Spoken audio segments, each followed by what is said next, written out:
खुलुमबाय बड'लेण्ड खबर चेनेलाव नोंथांमोनखौ बरनायनानै लाग्रोनाय जाबाय। आसामाव एनडिए खौनो सरकार दागोन होननानै एग्जिट पलाव होगासिनो दङ।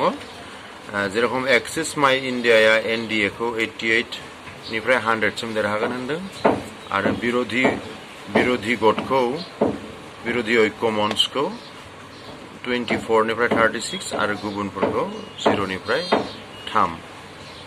दा बेबादिनो गासिबोनियानो एनडिए आ बांसिन देरहागोन आरो सरकार दागोन बेखौनो देखायगासिनो दङ।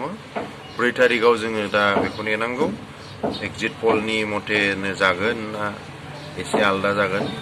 दा जोङो 4 मेखौ नेनांगौ रिजाल्ट साननाय दिनखौ भट साननाय दिनखौ।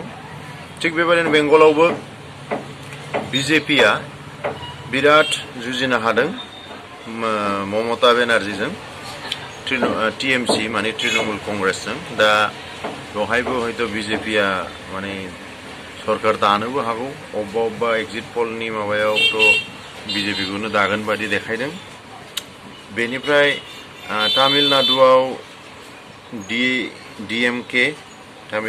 डिएमकेआ सरकार दाफिनगोन बेबायदि नुदों आरो पुडुचेरियाव माने पन्डिचेरियाव एनडिए खौनो सरकार दाफिनगोन बेबायदि देखायदों आरो केरालायाव एबार कंग्रेस एलायन्सखौ देरहागोन बेबायदि होदों आरो दा जोङो 4 तारिखखौ नेनांगोन 4 मेआव। बेनिफ्राय रिजाल्टनि दिनाव देरहाखांनायनि उनाव खुनु दलानो माने जिखुनु पार्टियानो आरो केन्डिडेटआबो बेबायदि माने समदल माने सापर्टारफोरखौ लानानै दालाय लामा लामा माने गिदिङा होनबा रंजाया होनबा बेबायदि समदल ओंखारनो मोननाय नङा। बेबायदिखौ state election commissioner chief state election commissioner गयेलआ बुंदों।